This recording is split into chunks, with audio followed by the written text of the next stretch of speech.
With me now is Professor Dirk Schultheiss, urologist and chairman of the International Congress of the History of Urology.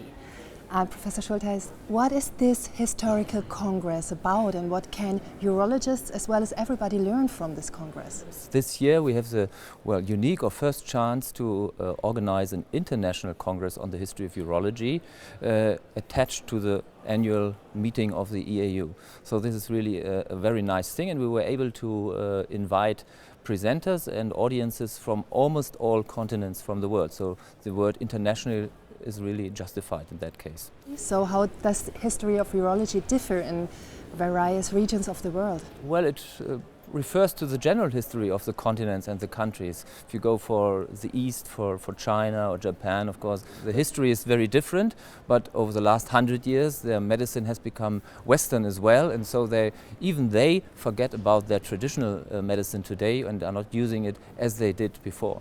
Who are the pioneers or the main innovators in the history of urology?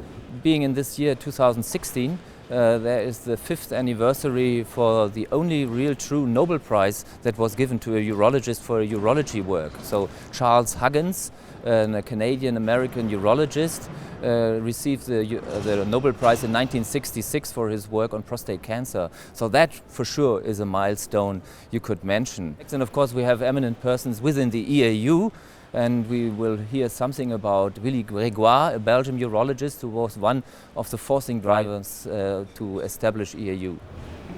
Your own speech will be about the topic how sex came to Germany. How did sex come to Germany?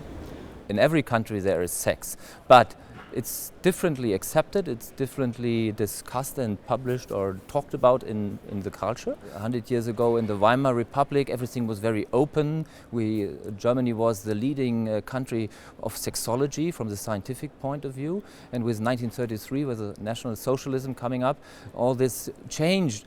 Thereafter everything changed again, and in Western Germany very conservative forces were directing sex in the first years until the sexual revolution in the 1960s, and the complete or rather different approach was in the eastern part of Germany, the communist part, where sex was completely differently handled from the political side. This year there's also a special exhibition going on about the history of urology. Can you tell us a little bit more about this exhibition?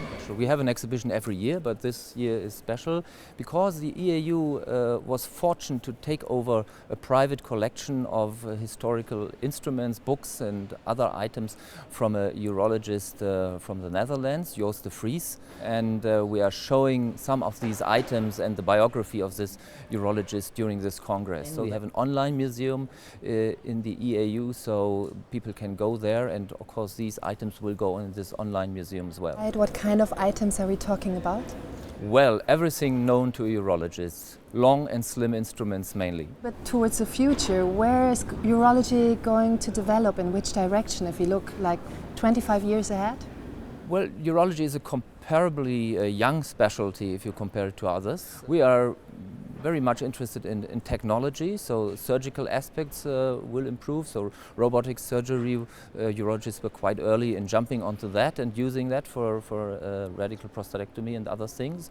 Oncology is a big topic, and I think it will be the future, if not in every medical subject, for sure in urology. Thank you so much for these insights, Professor Schultheiss. It was great to talk to you. Well, you're very welcome. Thank you for interviewing me. Thank you.